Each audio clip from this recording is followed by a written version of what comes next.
Olá, estamos de volta aqui com o Papeando com o Carlão pela TV Cultura. Tem um papo muito legal aqui com a Cláudia Matarazzo. Para mim virou Claudinha Matarazzo, não tem jeito. E a gente está falando dos livros, né? A Cláudia já escreveu mais de 20 livros, começou com Etiquetas Sem Frescuras. Foi em 94. 94, isso há 27, não, faz há tempo. quase 30 anos 30 atrás. anos atrás, né? E aí veio a Mesa Brasileira, que foi o último. O mais recente é o Mesa Brasileira, porque depois de tanto livro falando de De comportamento, eu que sou uma filha de libaneses e italiano, e viajo o Brasil há 30 anos, comendo e pesquisando, achei que estava na hora da gente falar da nossa gastronomia, que ninguém valoriza muito, né? Sim, exatamente. Porque, assim, todo mundo fala do francês, do italiano. Gente, o que seria desses chefes franceses que vêm para cá e abrem seus restaurantes? Aí você vai olhar o cardápio deles, é assim, cação com crosta de castanha do Pará. Isso, isso. Tudo francês, né? Ingredientes Tudo francês. franceses. Então, assim, eu desafio realmente os chefes franceses a fazerem o sucesso que eles fazem aqui na França com leite, manteiga e leite franceses. Porque não é tão fácil. Agora, com os nossos ingredientes, que são riquíssimos, demais, né? Aí eles deitam e rolam. Então, eu acho que nós, brasileiros, não conhecemos a nossa própria gastronomia bem. A gente conhece aquele basicão, assim, na Bahia, o acarajé, o camarão, não sei o quê, aí tem, vamos para o sul, vamos comer churrasco. Não é isso. Vai lá comer taperebá, sabe? Vai entender a diferença da maniçoba, do jambu na maniçoba, o jambu no pato, o jambu na carne. Entendeu? É muito legal. Os peixes, é diferente. E os peixes, a gente tem uma culinária, por sinal, eu vou até pedir para o Carlos aqui, é o nosso editor, para pôr as imagens aí do livro.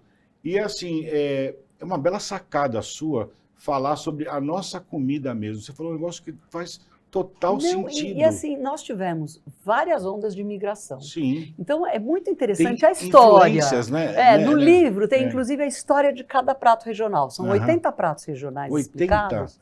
80 explicados. E aí tem 12 receitas de passo a passo. Que legal, Cláudia. Aliás, 18 com os 12 chefes. A gente tem chefes do Brasil inteiro. Mas aí você tem umas histórias assim. Eu não sabia, por exemplo, que aquela região de Corumbá, Mato Grosso e tal, era uma região desenvolvidíssima no século XIX, que tinha um grande intercâmbio com a Argentina. Sim. Então tinha assim móveis de artesãos italianos, Mato espelhos. Grosso? No Mato Grosso, é muito doido isso. Então, porque tinha rio, e tinha essa coisa do rio, que fazia essas trocas, e assim, eles tinham uma erva que chamava poaia. Como? Poaia. Poaia. Que hoje está praticamente extinta. Foi o segundo maior produto de exportação brasileiro junto com o café. Não tinha noção. Pois é. Uma especiaria coisa de lá, tudo do Mato Grosso. A história se perde. Se perde, que a gente não conhece. É exatamente isso. E trazer isso é muito legal. O livro chama-se Mesas Brasileiras. Mesa Brasileira.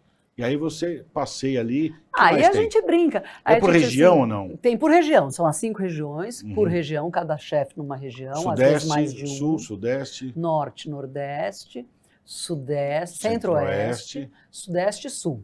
E no Sudeste? No Sudeste, a gente tem 2 chefes que eu gosto muito. Aliás, um deles é o Carlos Ribeiro, que foi consultor desse livro, porque ele eu acho tão chique falar isso, ele é um querido amigo, e ele é doutor em História da Gastronomia. Olha que chique, você ser doutor em História da Gastronomia. Muito legal. E como foi durante a pandemia, eu falei, esse livro já era um projeto. Já não é de hoje, né? Não é de hoje. Aí quando chegou a pandemia, eu falei, gente, acho que agora então vou escrever, já tinha meio que pronto, esqueleto. Aí liguei para o Carlos, falei, Carlos, vamos fazer por Zoom. E aí foi uma farra, né? Porque por Zoom, aí ele contava as histórias, eu ia anotando, e aí rabiscava, e não sei o quê, e ele ia lembrando, eu também lembrava de outras. E aí ficou muito esse grande passeio pelo Brasil. Muito interessante, é muito legal isso. Eu acho que a cultura brasileira é muito rica e às vezes é muito pouco explorada. E a gente acaba valorizando muito o que vem de fora. E aqui dentro tem umas coisas legais que a gente não conhece. Essa erva que você falou, quer dizer, é maravilhoso. Não tinha acesso a isso. A culinária Da Amazônia mesmo, de É Belém, riquíssima, de né? Manaus. É. Belém é de um requinte, porque são outros gostos. Sim, A sim. gente tem o tal do quinto sabor, que é Sim. o umami, Isso, que é isso, aquela coisa meio japonesa e tal. isso. E nas outras gastronomias não tem com tanta riqueza como tem aqui. A gente tem o jambu, que é o umami, Sim, tem sim. cupuaçu, que é o umami. Tem uma Piqui, não tem o série. negócio de piqui? Pequi, não sei se é umami também, o Mas tem sabor um pode negócio. ser, é meio assim. Eu tenho uma coleção de cachaças. Eu ia falar pinga, mas não é cachaça. Não, A Cláudia cachaça, fala- boa, Eu né? falo cachaça. E aí tem umas que assim, com umas frutas assim, bem. E elas dão um sabor. Dá um pico. Isso, uma pinicadinha na língua, um negócio meio assim. E é muito legal. Hoje em dia você acaba, às vezes, passeando pelos canais de TV e você vê esse povo jovem falando isso como se fosse uma grande novidade. Mas está aí, pô, a história já vem há muitos anos atrás com essa É muito intenção de fazer interessante. o livro, que eu acho muito legal. Porque uma hora etiqueta, né, por mais que você tenha, que você saiba muito sobre o assunto, ela se renova sempre, porque vai tendo novas atitudes, né? A vida social é assim, mas ter um livro desse realmente é você ter um arquivo daquilo que A é a nossa etiqueta está ligada à memória. gastronomia e a história está Demais. ligada à etiqueta, né? Demais, né? Uma coisa É uma coisa assim que eu não lembrava, não tinha ideia. Quando começa a falar do Sudeste, as casas no Sudeste, principalmente São Paulo, Uhum. que a gente hoje vê São Paulo, acha tão legal, né? Gente, aquilo até 1800 e pouco era uma terra batida. A descrição é essa: tinha num canto da casa uma espécie de uma bica, um barril, um garrafão de água, sei lá o que que era, e uma caneca pendurada para a família inteira. Pra E todo era mundo, aquilo. e era aquilo. E o fogão não era fogão, eram 3 coisas, três bocas ali de lenha Sim. com 3 panelas. Sim, Não sim. tinha fogão, não existia. Então, e mesmo assim a nossa gastronomia é o que é. É muito né? legal. Eu achei fantástico. De novo aí, meu querido Carlos, aí coloca as imagens do livro, que eu acho que vale muito a pena a gente conhecer e a gente valorizar aquilo que realmente é nosso. Vou voltar à etiqueta, porque não tem como fugir aqui. Tá bom. Eu tenho umas dúvidas assim. Claudinha, quando você viaja para outro país, pode ter também uma regra de etiqueta cultural. Não pode? Pode. Acho que as coisas que mais mudam de uma cultura para outra, não de um país para outro, não tanto, mas a gente tem cultura oriental, cultura árabe, né? Vai mudando. É justamente a coisa da mesa que muda, a gastronomia. Exatamente, como se comporta a mesa. Como come, o que come. Existem e tal. até alguns, eu não vou falar para não errar, mas existe uma cultura que a pessoa se mostra satisfeita após comer, que ela arrota. Pode arrotar.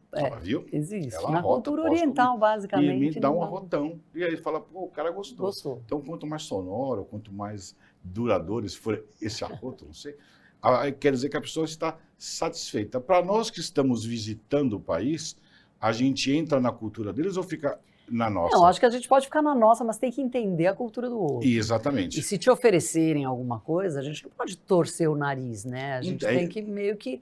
Eu nunca experimentei, vou experimentar. Isso, como é, né? isso. Mas também, eu acho que há um bom senso de todas as partes nesses não momentos. Tem? Porque às vezes você pode ficar numa... Eu fico imaginando alguns líderes de Estado, não vou citar nomes, mas se a pessoa, um líder de Estado, visitar um outro país sem ter o conhecimento dessa cultura e muito mais a posição e o comportamento à mesa, né? Não, mas eles muito observado, para isso não é? tem o cerimonial, Tem né?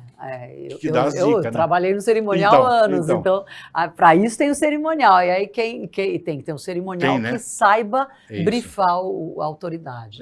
Em geral sabe. Sabe, mas não tem como o cara chegar lá e pedir um caldo de cana e um pastel, porque sabe que não vai ter. Não vai ter. Então, quer dizer, é exatamente esse tipo de posição que eu acho que tem que ter. E também tem a autoridade que ouve e a autoridade que não ouve. Depois se ferra lá na frente, e aí? né?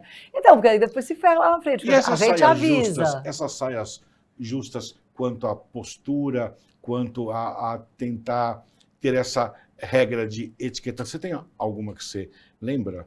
Eu lembro de uma, até ela era uma pessoa maravilhosa e independente, e aí por conta dessa independência não ouviu o cerimonial na época, eu me lembro tão bem disso, que era a Dona Ruth Cardoso, que era maravilhosa, Maravilhosa. não tem o que Sou falar da fã Dona dela. Ruth. Aí alguém, não sei se o jeito que falaram, eles foram pro Oriente Médio, e alguém falou, olha, aqui vai ter que cobrir a cabeça, melhor a senhora levar lenço, não sei o que, não sei o que lá.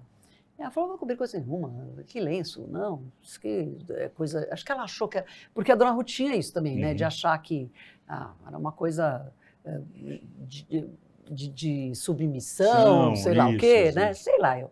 Não cobriu a cabeça, saiu em todos os jornais do Brasil, que estranharam, que não sei o quê, então não foi legal. Então tem que ouvir o cerimonial, né? Uma hora dessa tem que ouvir. Exatamente, você tem que saber se... Também foi a única...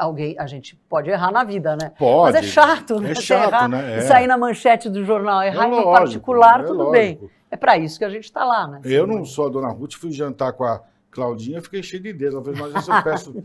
Claudinha, qual vinho eu peço? O que você quiser. Mas não ia sair no jornal, Claudinha, né, também. Mas qual vinho? O melhor vinho é aquele que é tomado na companhia de quem você gosta. Então, a nossa resposta, que essa mulher já me ensinou, que é brincadeira.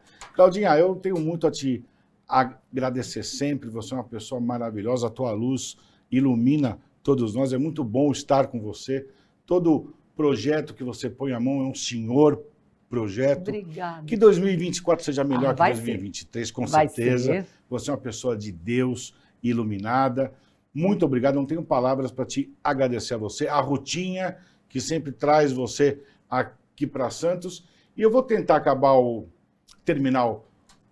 acabar é feio. Eu vou terminar o programa de hoje falando aqui uma coisinha que eu achei tão legal. Quando a gente fala de etiqueta, a gente às vezes fala que ter etiqueta é chique, não é isso? Você tem uma postura chique ou não? Mas é uma adequada. Mas chique mesmo é honrar a sua palavra, é ser grato a quem te ajuda, verdadeiro com as pessoas, leal com quem você se relaciona e honesto nos seus negócios. Chique mesmo é não trapacear, é não enganar e não se achar superior aos outros. Essa é a verdadeira postura que você tem que ter, logicamente seguindo as regrinhas da Cláudia, que você tem vários livros que você pode acessar, mas o chique mesmo é ser isso, é você ser bom e saber respeitar todo mundo.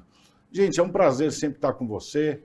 Termino o programa de hoje deixando um grande abraço, boa noite a todos. E estamos aí sempre às sextas-feiras, às quartas-feiras, às 23h30 e reapresentação no sábado, também às 23h30. Valeu, boa noite, um abraço a todos, tchau, tchau.